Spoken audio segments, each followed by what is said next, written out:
Hi friends! I wanted to do a video today because I made something yesterday. I made a little creature, a little stuffed animal friend. You know how I like to make those. And I was just thinking about how much I love learning and learning from my mistakes. It's just it's wonderful. I don't even know if I should say mistakes.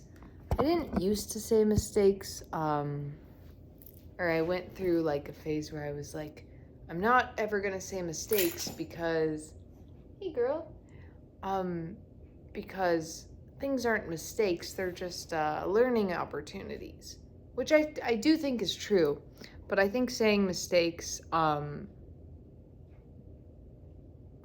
helps people understand what I mean better. So just for like communication purposes, I think it's okay to say mistakes. Also, this is my dog Ivy. Sorry, I don't know. You might not know my lovely dog Ivy, but here she is. Here she is. Oh, she's tired. It's pretty cold here, so I think they're just gonna have a nice chill day inside and enjoy the nice warm house. Anyway, I wanted to, show you guys what I made. So I made a little piggy. And last weekend I made this little piggy.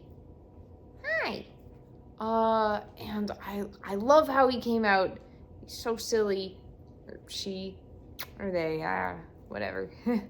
My little cute little guy came out so cute. And so I was like, oh, I really want another pig because I'm participating in a craft fair and I have to sell some of my crafts. So I'm like, I want to keep a pig for myself and I want to have another pig, but now I might make another because I love them all so much. That's kind of the difficult part. I'm like, oh, I want to keep it and love it, but then I'm like, I gotta sell it at this craft fair. It's hard. It's hard to sell when you really make them and you love them. That's why I like selling on my Etsy, because I know who I'm selling to.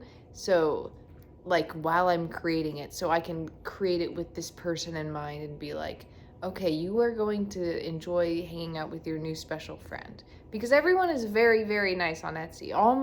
Because I do custom orders, so all my orders are custom.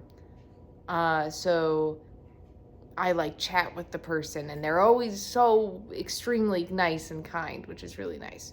But anyway, I wanted to talk about mistakes. So I made this guy, and see, this is why I don't like to say mistakes, because how could you say this little piggy is a mistake? So cute. But there were some things that I wasn't quite super fond of, or I was like, I could do that better. So next time, when I am making the next guy, I can keep in mind some of the stuff that I can do better. Like the nose doesn't really look like a snout to me. I tried to put on, it's a little heart, and little nostrils, but I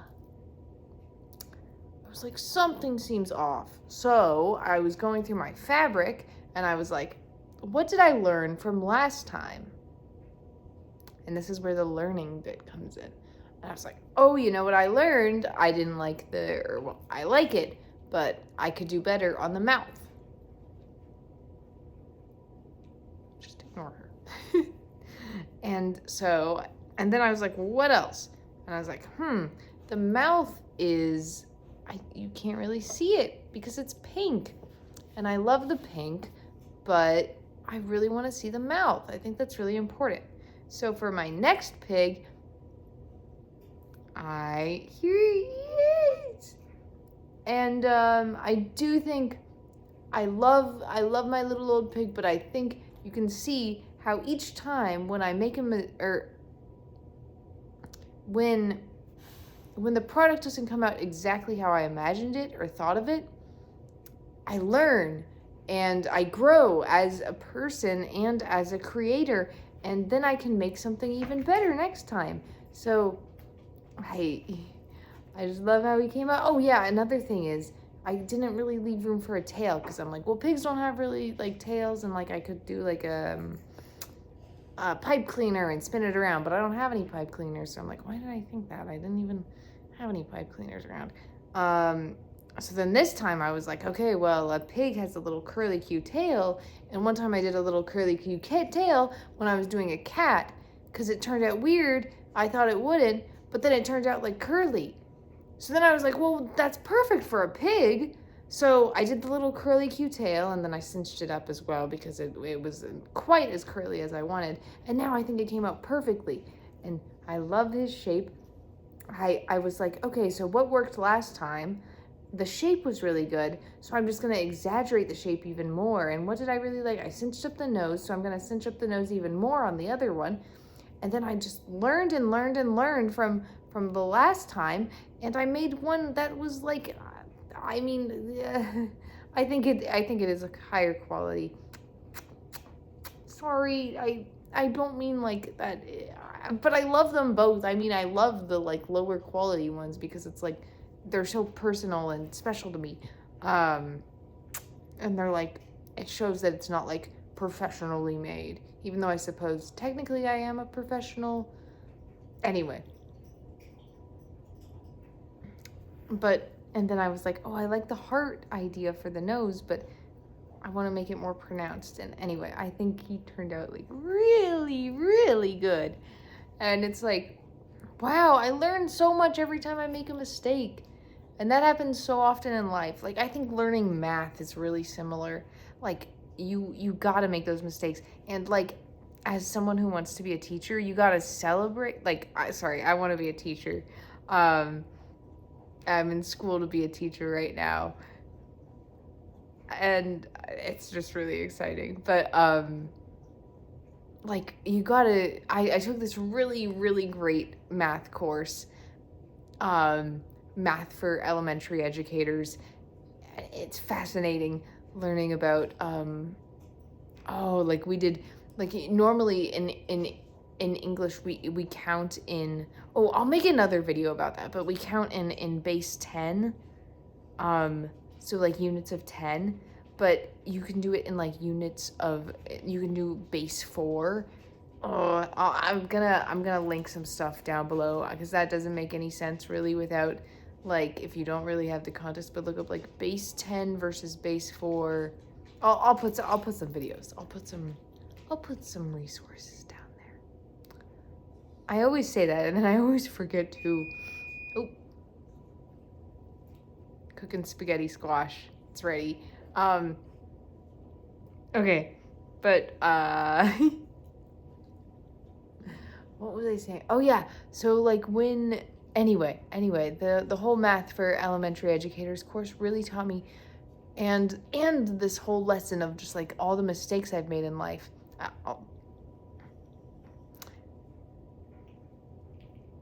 You know, they just have taught me so much.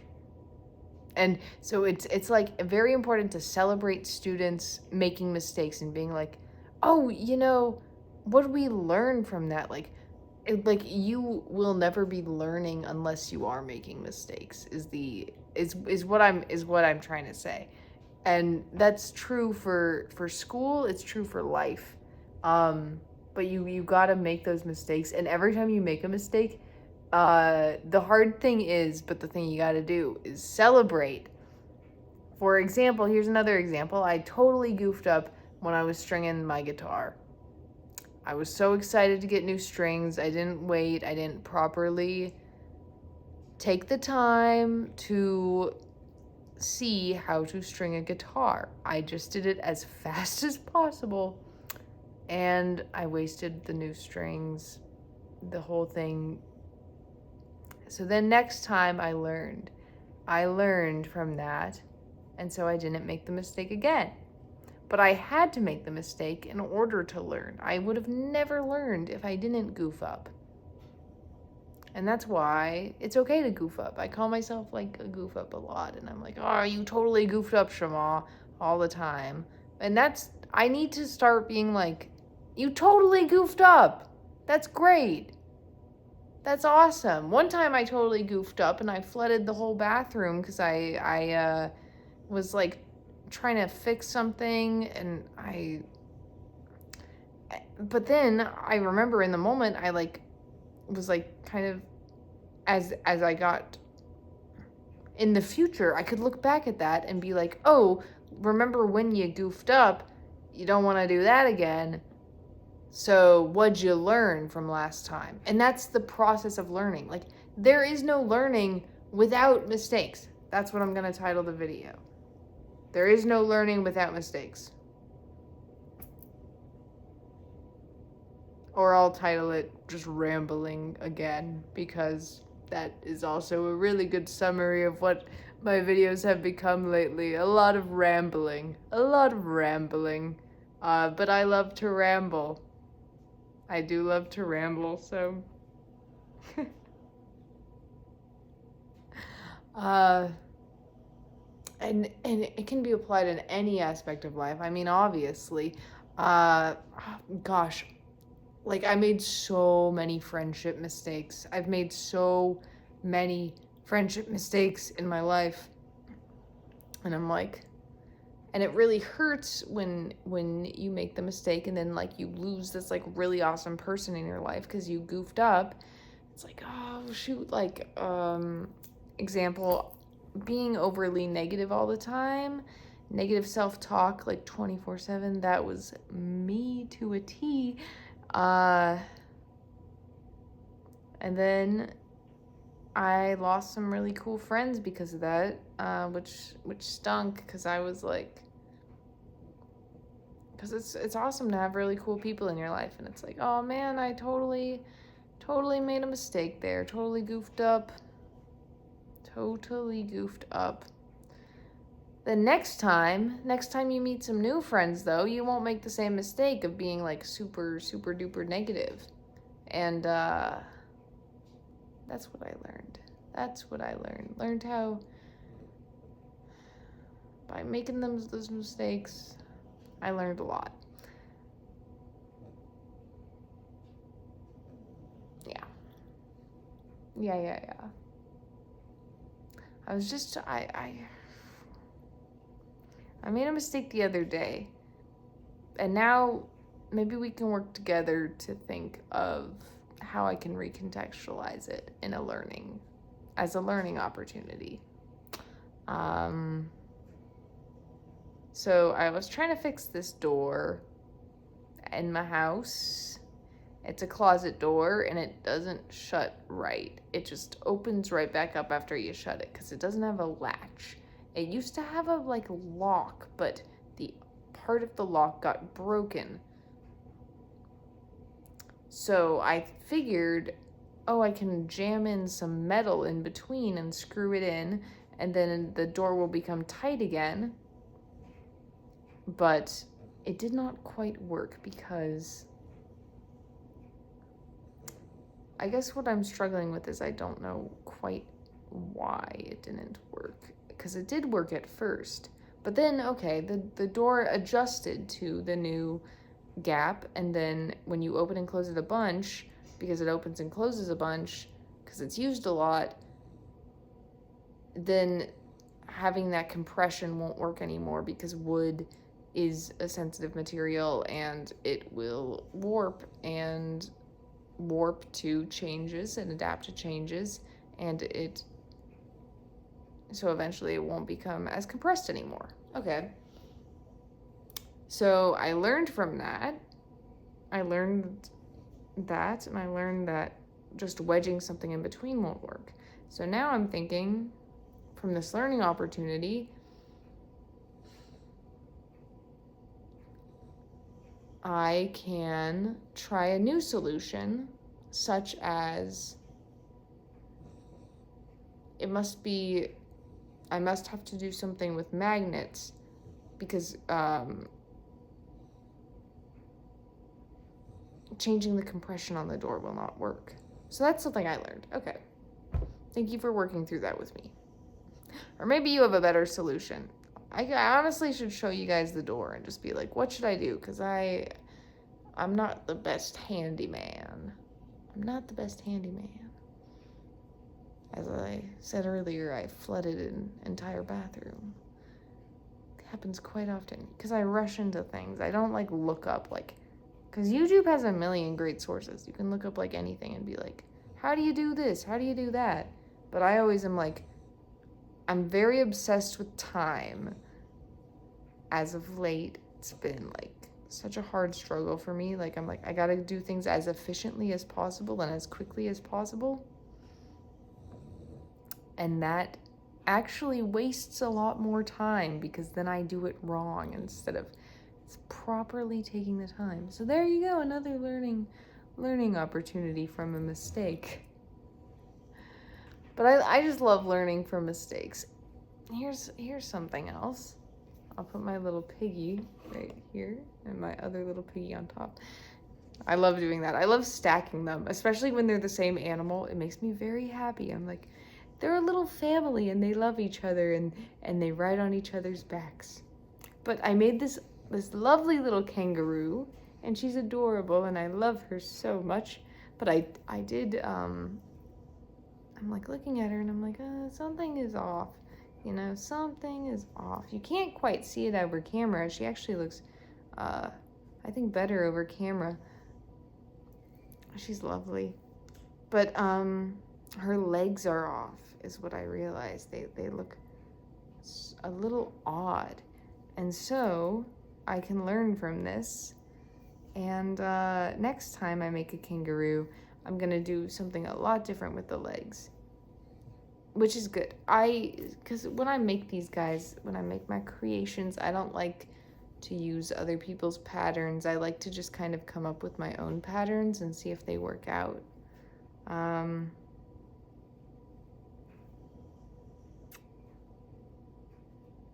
Boop, boop, boop, boop, boop, boop, boop, boop. She came out really cute though, even though I made the mistake. Oh, and her pouch, I also made too small. So I was looking up pictures of Kanga from Winnie the Pooh because I'm like, I really like how she looks. She's adorable.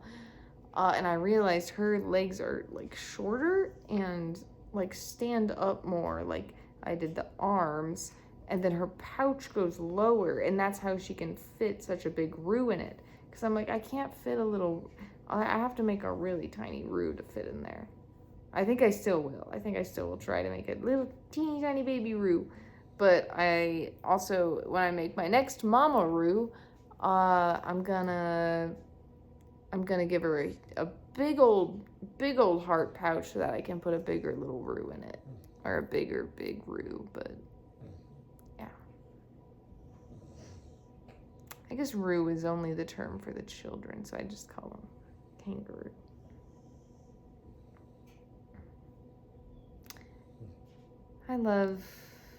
I love goofing up. I love learning. I love learning on how to be better. How to be better. As it's hard to define better. Like there's no, it's not an objective term. It's completely subjective. But that's the best part. You get to decide what's better for you. You get to decide what, based on who you want to be and how you want to present in this world, then that becomes your better. And then you can become better. Sorry this video is so dang long. I guess I had a lot to say about the topic. If you stuck around this whole time, I am highly impressed by you. And I commend you. You have a great attention span. I don't know if I could listen to someone ramble like this for 20 straight minutes. Wow. I rambled for a while. Kind of am like, why did I waste all that time? But gotta be okay with wasting time, you know? Okay. Thank you for watching, my friend. I really am glad we can have these chats and these talks, and that you're always there for me. I always feel like you guys are there and like you're my pals, so thank you. Okay, I hope you have a great one. I hope you have a great day. Thank you for watching. Adios.